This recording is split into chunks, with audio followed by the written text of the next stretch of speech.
بر صغیر پاک و ہند کے عظیم المرتبت امام طریقت، رموز شریعت، صاحب کرامات بزرگ حضرت داتا گنج بخش علی حجویری رحمۃ اللہ تعالیٰ علیہ کی شخصیت کسی تعارف کی محتاج نہیں۔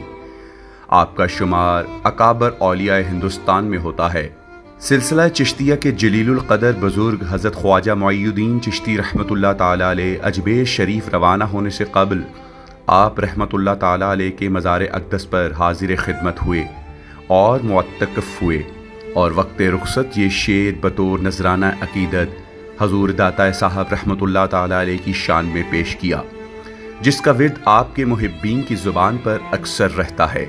یہ شعر آج بھی حضرت داتا گنج بخش علی حجویری رحمۃ اللہ تعالیٰ علیہ کے روضہ اقدس کے محراب پر کنندہ ہے۔ کنج بخش فیض عالم مظہر نور خدا، ناکسارا پیر کامل کاملہ راہ رہنما۔ کنج بخشی آپ کی کل عالم میں مشہور ہے، کر کرم فرما کرم دونوں جہاں میں رکھ برم۔ حضرت داتا گنج بخش علی حجویری رحمۃ اللہ تعالیٰ علیہ فرماتے ہیں، عبادت توبہ کے بغیر درست نہیں ہوتی، کیونکہ توبہ مقام ابتدا ہے اور بندگی مقام انتہا۔ جو شخص اپنی زندگی میں حقیقی طور پر زندہ رہنا چاہتا ہے، اسے اپنے دل میں خواہشات کو جگہ نہیں دینی چاہیے۔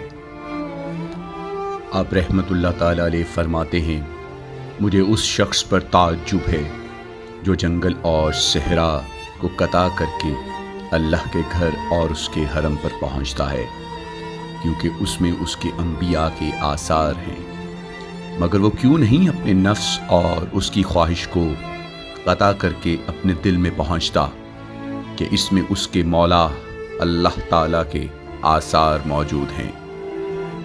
آپ کی شان اقدس میں حضرت واصف علی واصف رحمۃ اللہ تعالیٰ علیہ فرماتے ہیں، داتا کی گلی کافی غریبوں کے لیے ہے، داتا کے بھی روضے پہ ہیں انوار مدینہ۔